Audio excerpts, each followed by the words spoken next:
तब मैंने खुद ही साइंस में ये बात हम पता लगा। और महाराज 2 बरस हो गया, जरा सी बात उनकी समझ में खुद ही समझने की कोशिश करे, कितने गणित लगाए हैं, कितने प्रयोग करे हैं। तो एक दिन उनके किसी हितैषी ने कहा कि भले मानुष, इस बात का तो बहुत पहले, अब से 25-50 बरस पहले ही पता लग चुका है, और ये बात अच्छी तरह प्रोफेसर लोग पढ़ाते हैं अपने क्लास में, तुम उनके पास समझ क्यों नहीं लेते? उसने कहा, वाह, हम उनसे क्यों समझेंगे? जैसे पहले प्रोफेसर ने जैसे पता लगाया, जैसे पहले वैज्ञानिक ने लगाया, वैसे हम उसका पता लगाएंगे। तो तब तुमको 25-50 बरस और लगेंगे। यदि उसके पता लगाए हुए, जाने हुए पदार्थ से तुम थोड़ी मदद लोगे, तो जो बात तुम 2 घंटे के भीतर समझ सकते हो, उसका पता लगाने में, समझने में तुमको 25 बरस लगेगा।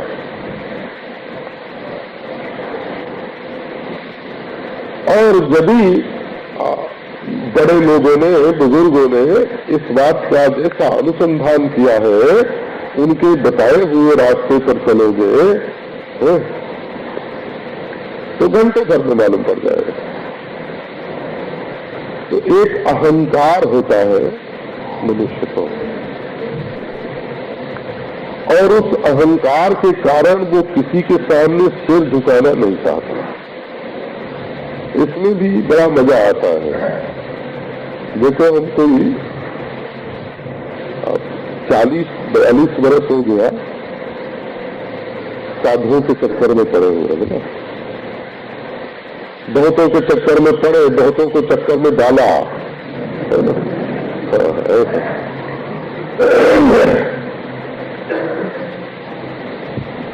चक्कर में पड़े भी और चक्कर में डाला भी। हमारे एक सज्जन थे, जरा जात उनकी छोटी थी, सज्जन अच्छे थे। तो वो कहते थे कि देखो भाई, क्योंकि चेला अगर बनावे तो जाके हमारे करपात्री जी महाराज और दूसरे लोग कहते थे कि तुमको चेला बनाने का कोई अधिकार नहीं है, क्यों बनाते हो? तो उन्होंने कहा कि नहीं, न तो हम किसी को चेला बनाते और न किसी के गुरु बनते, हम तो केवल मित्र बनते हैं। हाँ, तो बोलो, देखो गुरु बनाने की कोई जरूरत नहीं, तो हम किसी को चेला नहीं बनाते, तो क्या करते हैं? बोले मित्र बनाते हैं। हम तो एक अच्छा मार्ग बताते हैं। अब महाराज मित्र बनते बनते बनते उनके जब हजारों मित्र बन गए,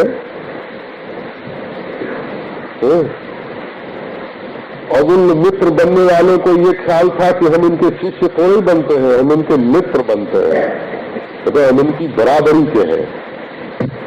अहंकार की पुष्टि हुई ना, ये अहंकार का पोषण हुआ हो।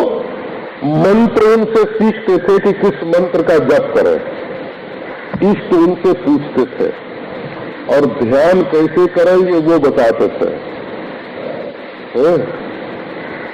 और ईश्वर का स्वरूप क्या है ये बात वे समझाते थे। बैठा करके ध्यान भी करवाते थे कि ऐसे ध्यान करो, और कहते थे कि हम तुम्हारे गुरु नहीं, तुम हमारे चेले नहीं। अब महाराज थोड़े दिनों में वही जो मित्र बने थे ना, वो सब के सब चेले हो गए। मैंने अब तो गद्दी बन गई, अब तो वो सिंहासन पर बैठने लगे। अब वो मित्र जो है वो आरती भी उतारते हैं, जय जयकार भी बोलते हैं। तो ये जो अपने मन में अहंकार की विशेषता है वो घट जानी चाहिए। हम आपसे एक सवाल करते हैं, क्या आप बुजुर्गों के अनुभव से फायदा नहीं उठाना चाहते हैं? एक अनजाना मार्ग है, एक अनमिला साधन है, आज तक वो नहीं है, ये खोज किसी की पूरी हुई नहीं है। देखो, कोई ऐसा दावा नहीं कर सकता कि सृष्टि का कोना कोना मैंने छान लिया, क्षण क्षण और कण कण मैंने छान लिया, कोण कोण और कण कण और क्षण क्षण मैंने देख लिया, अनादिकाल से अनंत काल तक कहीं भी उसकी सत्ता नहीं मिली, ऐसा दावा करने वाला सृष्टि में कोई नहीं है। तो जिसकी खोज अभी तक पूरी नहीं हुई है, उसके बारे में जब कोई कहता है कि वो नहीं है, तो केवल वो अपनी अंधश्रद्धा की ही अभिव्यक्ति करता है। इसलिए आपको जानना चाहिए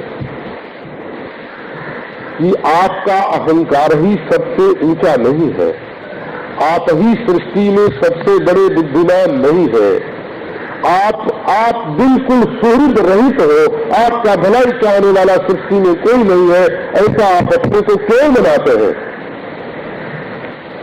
तो अनजाना मार्ग और अनमिला साजन, और जिसके बारे में खोज कभी पूरी नहीं हुई, उसको ढूंढने के लिए आप निकले हैं।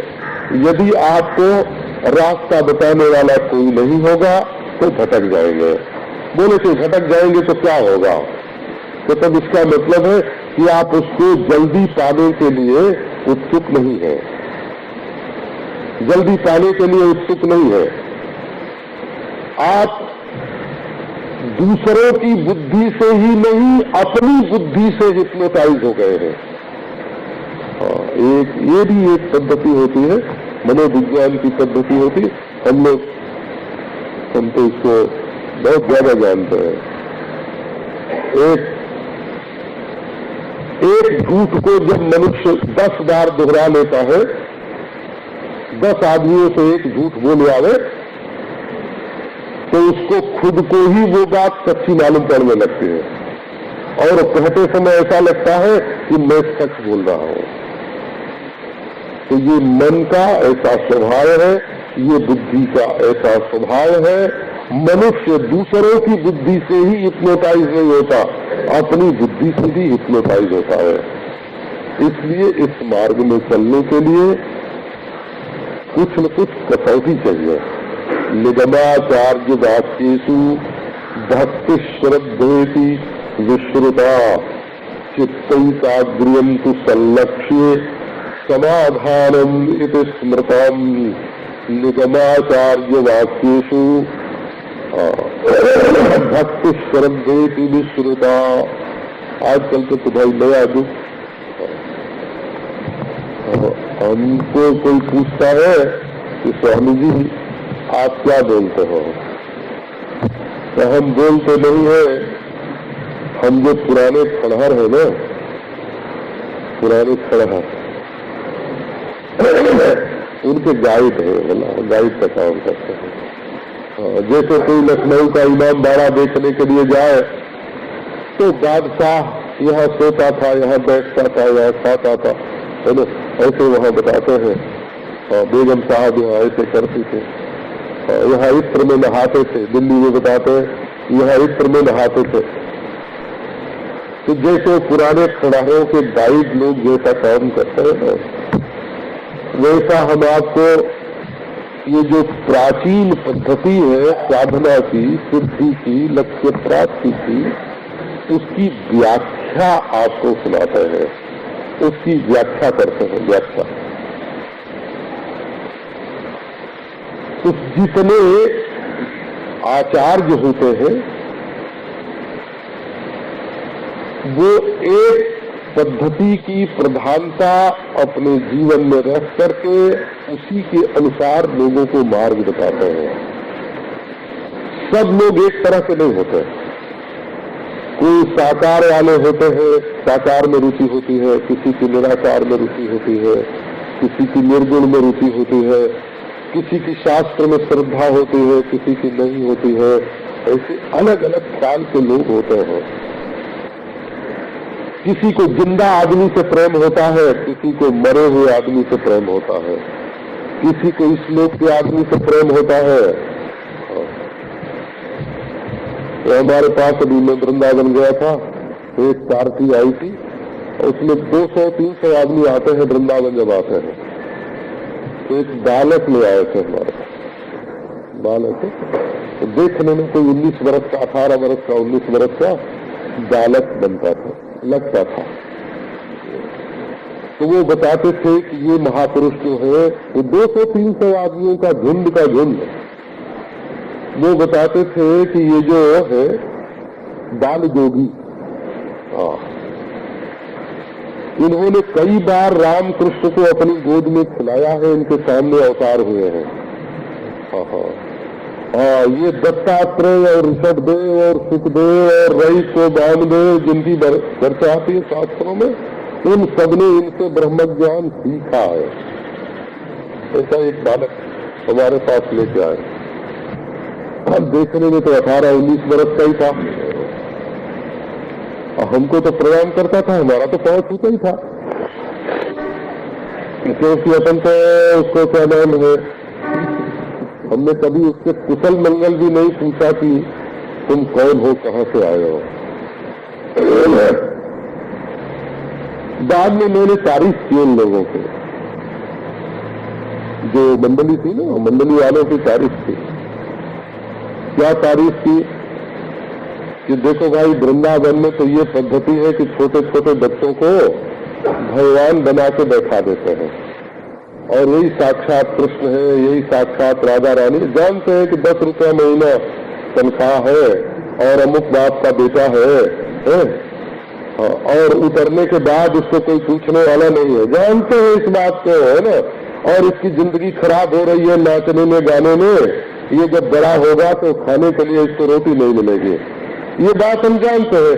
फिर भी उसको राम कृष्ण कह करके, बलराम राधा रानी, बलराम कृष्ण कह के प्रणाम करते हैं, क्योंकि उसके द्वारा अपने हृदय में हम भगवान का स्मरण करना चाहते हैं। तो वृंदावन की तो ये रिवाज है। तो मैंने कहा कि भाई, तुम लोगों ने ये बहुत बढ़िया किया है कि एक बालक में महात्मा की बुद्धि थी, है ना। अब ऐसे तुम इनको दत्तात्रेय समझो, ऋषभदेव समझो, सुखदेव समझो, जो तुम्हारी श्रद्धा है, तुम्हारी भक्ति है, वो तुम्हारा कल्याण करेगी। न वो बालक कभी रामकृष्ण होंगे और न ये बालक कभी दत्तात्रेय, सुखदेव, वामदेव होगा। तो बात कहने की ये है कि मनुष्य जो है ना, वो अपनी मनोवृत्तियों से ही संचालित होता है, और इन मनोवृत्तियों में बहुत करके वासना युक्त मनोवृत्ति होते हैं, वासना युक्त। एक आदमी ने एक नौजवान को गुरु बनाया हो, बाद में लड़ाई हो गई। अब दोनों नौजवान, और वो बीए में पढ़ता था लड़का, और वो सज्जन उससे 1 बरस 2 बरस बड़े होंगे। बाद में दोनों में वो घनघोर लड़ाई हुई। तो मेरे पास पंचायत आई, मैंने उस लड़के से पूछा कि तुमने इनको गुरु क्यों बनाया। जब उड़िया बाबा जी महाराज है, आनंदमयी माँ है, हरि बाबा जी है, अरे 5वें सवार में हमको भी गिन लेते, हमको ही गुरु बनाते तुम। इस छोकरे को तुमने गुरु क्यों बनाया। तो उसने कहा कि मैंने सोचा कि आप लोगों की उम्र तो बड़ी बड़ी है, आप लोग जल्दी मर जाएंगे, और ये जवान है तो ये बहुत दिनों तक जिंदा रहेगा। तो ये अपनी अपनी मनोवृत्ति होती है, है ना। किसी को कोई शिक्षा नहीं दे सकता, है ना, किसी को कोई समझदारी नहीं दे सकता। एक कसौटी है इस बात की। हम लोगों की उपेक्षा क्यों करते हैं? तो हम समझते हैं कि इनके मन में ईश्वर प्राप्ति के लिए जो लगन चाहिए वो पैदा नहीं हुई, ईश्वर की प्राप्ति के लिए जो जिज्ञासा चाहिए वो नहीं पैदा हुई, जो मुमुक्षा चाहिए वो पैदा नहीं हुई। ये तो भोग के इच्छुक है, ये कर्म के इच्छुक है, ये कुर्सी के इच्छुक है, ये जस प्रतिष्ठा के इच्छुक है, हर के इच्छुक है। अगर इनके मन में ईश्वर की प्राप्ति के लिए कोई व्याकुल सही नहीं है, इनकी आंख में कभी ईश्वर के लिए 2 बूंद आंसू नहीं आते हैं। स्त्री के लिए रोते हैं, पुत्र के लिए रोते हैं, धन के लिए रोते हैं, इज्जत के लिए रोते हैं। ईश्वर के लिए इनकी आंख में कभी 2 बूंद आंसू नहीं आते। जब हम इस बात को समझते हैं तो तुम्हारे ऊपर काहे को जोर देंगे कि तुम ये करो और तुम वो करो। हम तुम्हारी वासना को समझते हैं, लेकिन जब ईश्वर के हम अनजान रास्ते से चले हैं बना, लेकिन जब पहुंचने की इच्छा होती है और जब चलते चलते थक जाते हैं तो रास्ते में जो मिलता है उसी से पूछते कि अभी वो जगह कितनी दूर है, और उसकी बात पर विश्वास करके आगे बढ़ते हैं। हम पैदल हमने यात्रा की है ना, हमने एक बार 400 मील 600 मील की यात्रा की है, गंगा किनारे यात्रा की है, और बद्रीनाथ तक गया हूँ बना, सैनान है, गंगोत्री गया हूँ, नारायण वृंदावन से प्रयाग गया हूँ, कर्णबाग से वृंदावन आया हूँ, वृंदावन से ग्वालियर गया हूँ। मैंने बहुत हजारों मील की पैदल यात्रा की है, लेकिन जब यात्रा में तबीयत थक जाती थी चलते चलते और मालूम नहीं होता कि अभी कितनी दूर है, कहीं जंगल पड़ जाता, तो जो मिलता उसी से पूछते कि वो जगह अभी कितनी दूर है, उसका रास्ता कौन सा है। संतोष होता पूछने से कि जिसके मन में ईश्वर की प्राप्ति की इच्छा का उदय होता है, वो अहंकार के वशवर्ती नहीं होता, वो अपनी बुद्धि से वशीकृत नहीं होता, हिप्नोटाइज नहीं होता अपनी बुद्धि से। क्यों?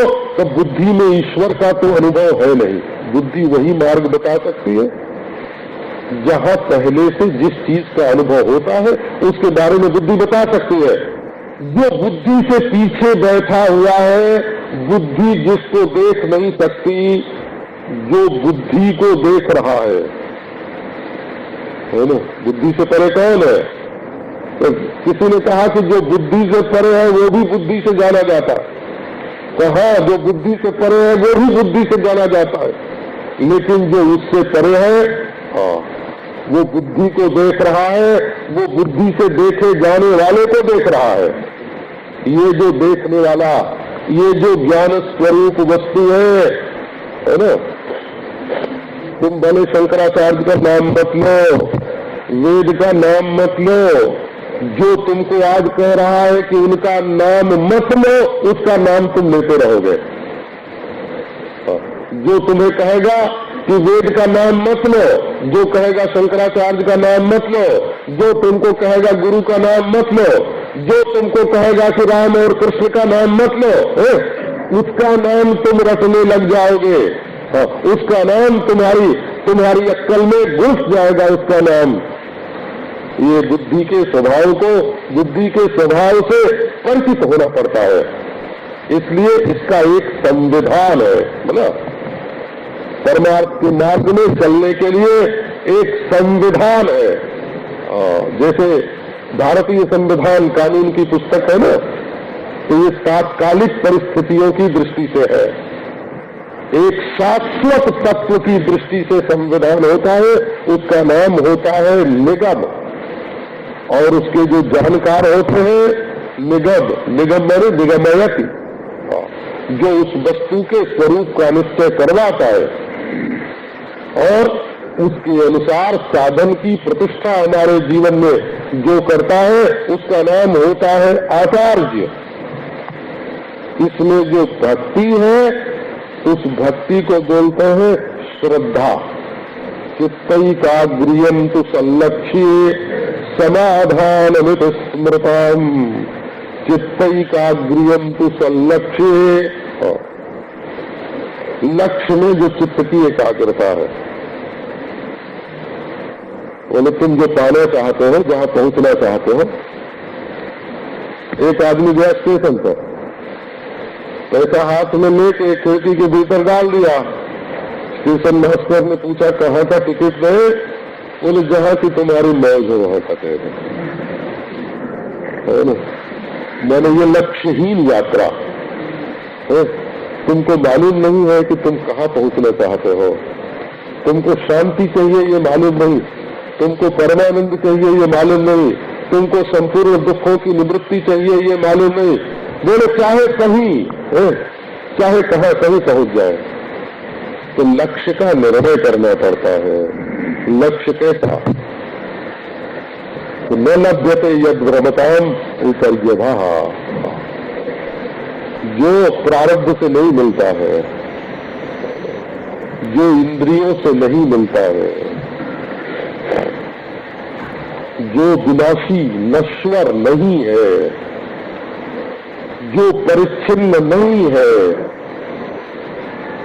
उस लक्ष्य की प्राप्ति कल लक्ष्य मैंने अब तक के संतों ने जिसको प्राप्त किया है। एक बड़ी विचित्र बात है कि हम पाना तो चाहते हैं उस वस्तु को जिसको तुलसी ने पाया,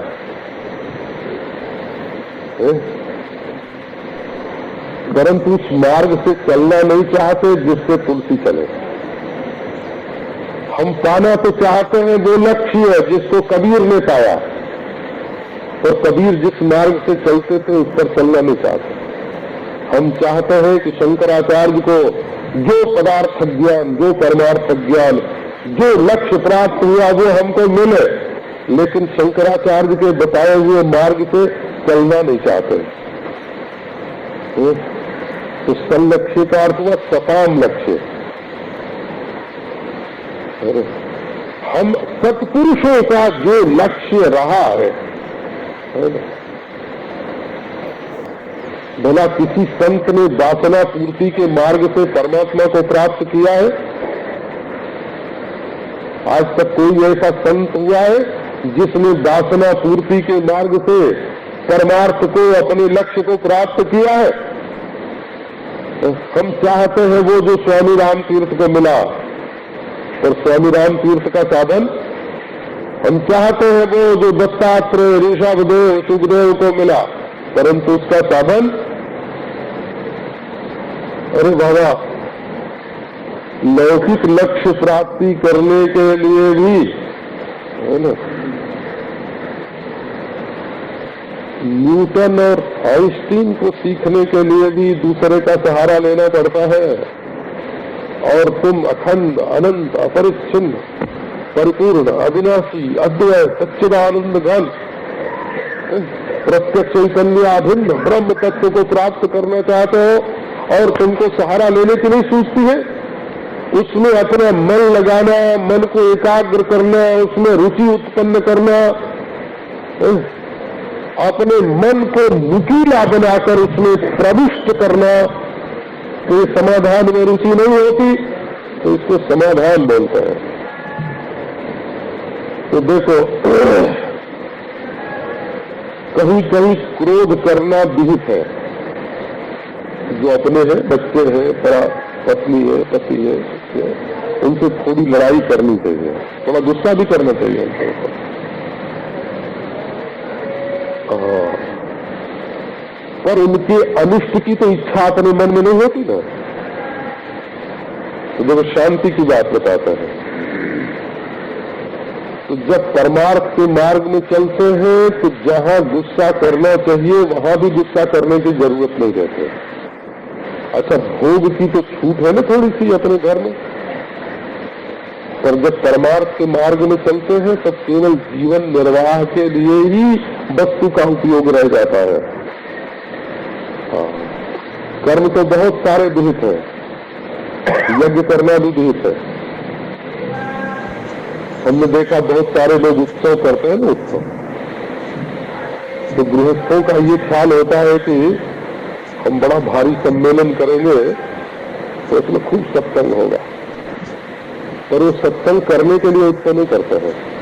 परोपकारी मनोवृत्ति, दूसरों को सत्संग मिलेगा, हमको तो उत्सव के आयोजन का पुण्य मिलेगा, ये होता। क्योंकि स्वयं सत्संग नहीं कर सकते, वो स्वयं सत्संग नहीं कर सकते। तो ये कर्मों से उपरति, जो विहित कर्म है उनके झगड़े में भी ज्यादा नहीं पड़ना। और दुखों से बचाने के लिए कई एक पागल स्त्री मैंने देखी अभी थोड़े दिन पहले, तो उसको अपने हाथ में साबुन लगाने की आदत पड़ गई थी, तो कहीं दाग न रह जाए, कहीं मैल न रह जाए, अब महाराज 2-2 घंटे बाथरूम में रह के अपने शरीर में साबुन लगाती, थोड़े दिनों में उसकी सब उंगली फट गई और सूज गई हाथ से, और घंटे 2 घंटे में महीने 2 महीने में उसको लखनऊ के पागल खाने में ले जाके भर्ती कराना पड़ा। तो दुख मिटाने का जिनको आग्रह हो जाता है ना, हमारे जीवन में कोई दुख नहीं आना चाहिए। और दुख आता है, सूरज से दुख आता है, आग से दुख आता है, हवा से दुख आता है, धरती से दुख आता है, समुद्र में से दुख निकल के आता है। तुम दुख का आना कैसे रोकोगे? तुम दुख का आना नहीं रोक सकते। दुख को सहने का थोड़ा अभ्यास तो होना चाहिए। तो इनके मुंह से ऐसी ऐसी बात निकलती, हम कैसे सहे? तो उनका मुंह पकड़ के तुम थोड़े रखोगे। तुम तो अपना कान पकड़ के रख सकते हो, अपना मन पकड़ के रख सकते हो, दूसरे का मुंह पकड़ के कैसे रख सकते हो? तो जो दूसरे का मुंह पकड़ के सुखी होना चाहता है ना, वो ना समझ है, कभी सुखी नहीं हो सकेगा। इसलिए थोड़ा दुख सहने की आदत चाहिए। और पहले के लोगों ने जो मार्ग निकाला है, जो तरीका निकाला है परमार्थ की प्राप्ति के,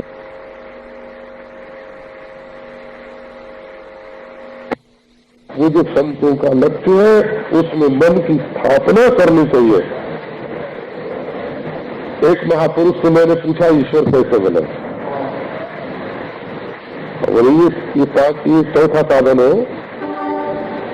मैंने पूछा, हमको भगवान कैसे मिलेंगे? बोले बस कैसे कैसे कैसे, ये जो तुम्हारे मन में लालसा है ना, कैसे मिलेगा? ये जो खोज है तुम्हारे मन में, उसको बढ़ाओ। कैसे ईश्वर कैसे मिलेगा?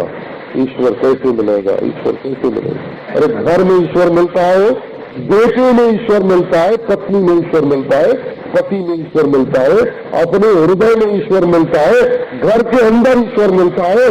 ईश्वर के पाने के लिए व्याकुलता तो हो। अच्छा, परम सुखदम केवलम ज्ञानमूर्तिम द्वंद्वातीतम गगन सदृशम तत्त्वमस्यादिलक्ष्यम एकम नित्यम विमलमचलम सर्वधि साक्षिभूतम भावातीतम त्रिगुणरहितम सद्गुरुं तम नमामि। श्री कृष्ण शरणम।